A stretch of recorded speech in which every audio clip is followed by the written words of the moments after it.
Climate change से कमजोर पड़ रहा भारत, 80% आबादी पर खतरा। बदलती जलवायु ने भारत की सांस फुला दी है। देश के 80% जिले अति संवेदनशील वल्नरेबल श्रेणी में आ गए हैं। इसका मतलब यह हुआ कि जलवायु में मामूली सा परिवर्तन इन जिलों की आबादी को बड़े स्तर पर प्रभावित कर सकता है, नुकसान पहुंचा सकता है। विश्व में क्लाइमेट चेंज का अध्ययन करने वाली संस्था जर्मन वॉच ने इस मामले में जनवरी में एक रिपोर्ट जारी की थी। इस रिपोर्ट के मुताबिक विश्व भर के टॉप 10 देश में भारत 7वें पायदान पर है। ये वो देश हैं जहां जलवायु परिवर्तन से स्थिति खराब है। इस रिपोर्ट के बाद भारत में ऊर्जा, पर्यावरण और जल के अध्ययन के लिए बनी देश के श्रेष्ठ विद्वज्जनों की परिषद council for energy, environment and water CEEW ने हाल ही में देश के सभी राज्यों में जलवायु की स्थिति को लेकर क्लाइमेट वल्नरेबिलिटी इंडेक्स जारी किया है।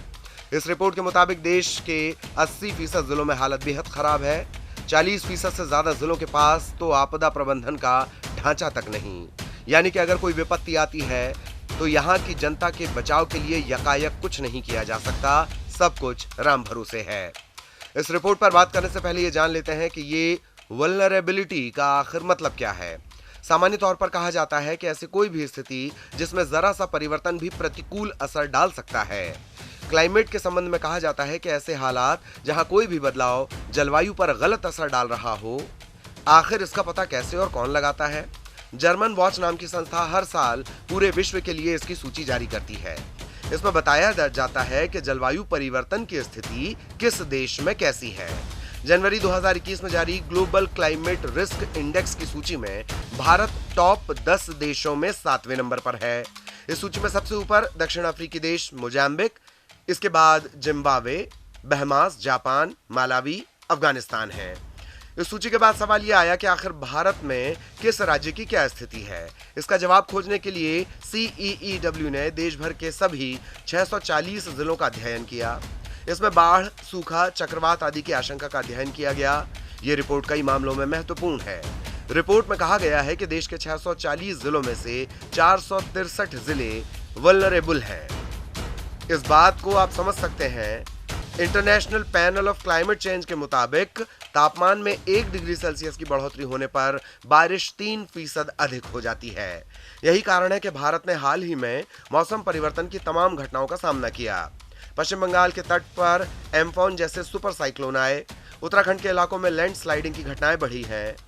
CEEW द्वारा पहली बार जारी क्लाइमेट वल्नरेबिलिटी इंडेक्स में असम और आंध्र प्रदेश सबसे ज्यादा रिस्क वाले इलाके में है, जबकि केरल इस सूची में सबसे नीचे है। खतरे का अंदाजा इसी बात से लगाया जा सकता है कि केरल ने एक साल में ही 2 तूफानों का सामना किया है। जब ये सूची में सबसे नीचे है तो असम और आंध्र प्रदेश में खतरे का आलम क्या होगा? रिस्क के हिसाब से इस सूची में असम सबसे ऊपर, इसके बाद आंध्र प्रदेश, महाराष्ट्र, बिहार, मणिपुर, राजस्थान, अरुणाचल, सिक्किम, उड़ीसा आते हैं। बिहार में दरभंगा, असम में धेमाजी, आंध्र में ईस्ट गोदावरी, गुंटूर, महाराष्ट्र में अहमदनगर, परधनी, कर्नाटक में गुलबर्ग और बीदर जिले सबसे अधिक प्रभावित हैं। कुल मिलाकर देश के 28 राज्य और 8 केंद्र शासित प्रदेशों में कुल 27 राज्य और केंद्र शासित प्रदेश खतरनाक श्रेणी में आ चुके हैं। करीब 45% जिले ऐसे हैं जहां जमीन खराब हो चुकी है।